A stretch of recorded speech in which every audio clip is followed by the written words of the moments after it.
1월 6일 월요일입니다. 어제 주일은 잘 보내셨지요? 이번 주간은 추워진다고 하는데요. 독감 조심하시고요. 오늘 또 말씀을 통해 은혜 많이 받으시기를 축복합니다.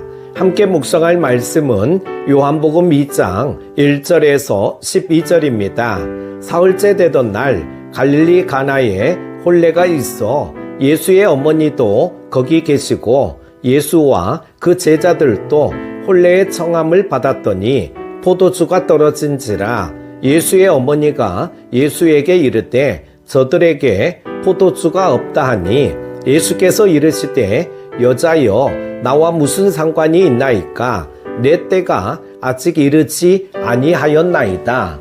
그의 어머니가 하인들에게 이르되 너희에게 무슨 말씀을 하시든지 그대로 하라 하니라. 거기에 유대인의 정결 예식을 따라 두세 통 드는 돌 항아리 6이 놓였는지라. 예수께서 그들에게 이르시되 항아리에 물을 채우라 하신즉 아기까지 채우니 이제는 떠서 연회장에게 갖다 주라 하시매 갖다 주었더니 연회장은 물로 된 포도주를 맛보고도 어디서 났는지 알지 못하되 물도온 하인들은 알더라. 연회장이 신랑을 불러 말하되 사람마다 먼저 좋은 포도주를 내고 취한 후에 낮은 것을 내거늘 그대는 지금까지 좋은 포도주를 두었도다 하니라.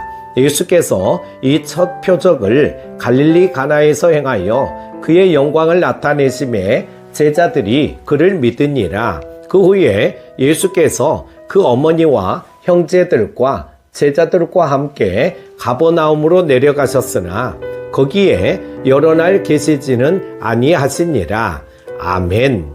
믿음이란 무엇일까요? 사람들은 종종 믿음을 단순히 마음속의 확신이나 신뢰로만 이해합니다. 그러나 성경에서 말하는 믿음은 그 이상의 것입니다. 믿음은 행동으로 나타나며 때로는 이성과 상식을 뛰어넘는 순종을 요구합니다. 가나의 혼인잔치 이야기는 믿음의 본질을 잘 보여줍니다. 이 이야기에서 우리는 문제 속에서 믿음이 시작되어 주님의 영광을 나타낸 과정을 볼 수 있습니다. 예수님과 어머니, 제자들이 함께 참석한 혼인잔치에서 포도주가 떨어지는 일이 발생했습니다. 예수님의 어머니 마리아는 이 문제를 예수님께 알렸죠. 예수님이 이 상황을 해결하시리라는 믿음으로 맡겼던 것입니다. 예수님을 향한 마리아의 믿음은 그 문제를 예수님께 의뢰하는 행동으로 나아가게 했습니다. 이처럼 믿음은 우리의 문제를 주님께 온전히 맡기는 행위입니다. 예수님은 당신의 때가 아직 이르지 않았다며 어머니의 요청을 거절하십니다. 하지만 마리아는 믿음을 유지합니다. 하인들을 향해 예수님이 무슨 말씀을 하시든지 그대로 하라고 당부합니다.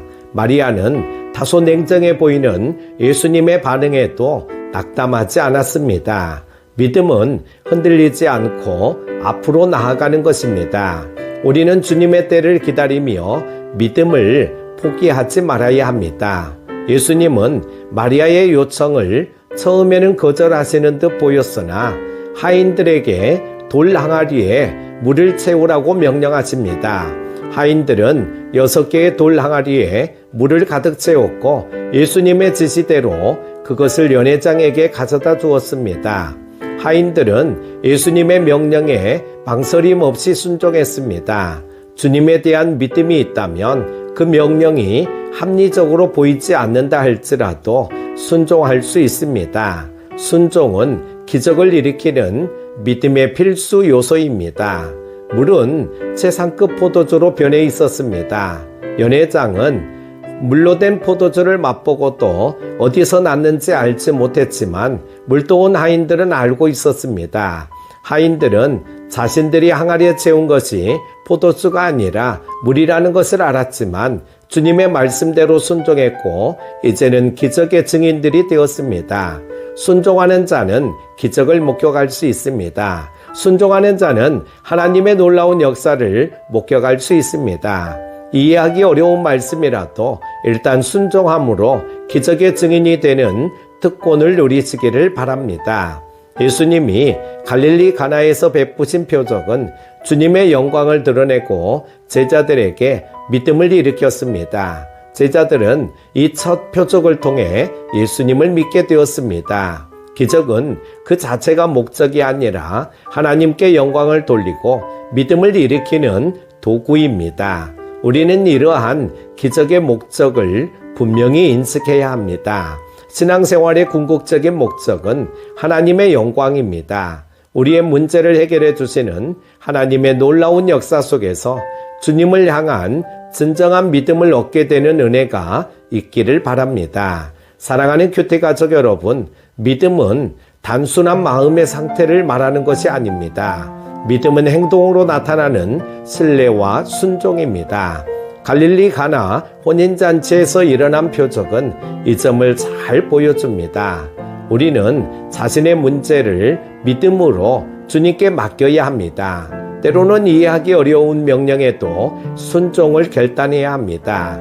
주님은 우리 삶의 작은 문제들을 통해서도 하나님의 영광을 드러내시며 우리의 믿음을 세워가시는 분입니다.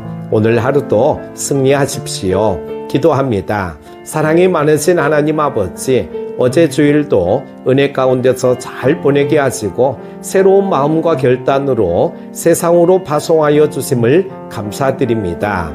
오늘 이 새벽에도 말씀으로 인도하여 주심을 감사드립니다.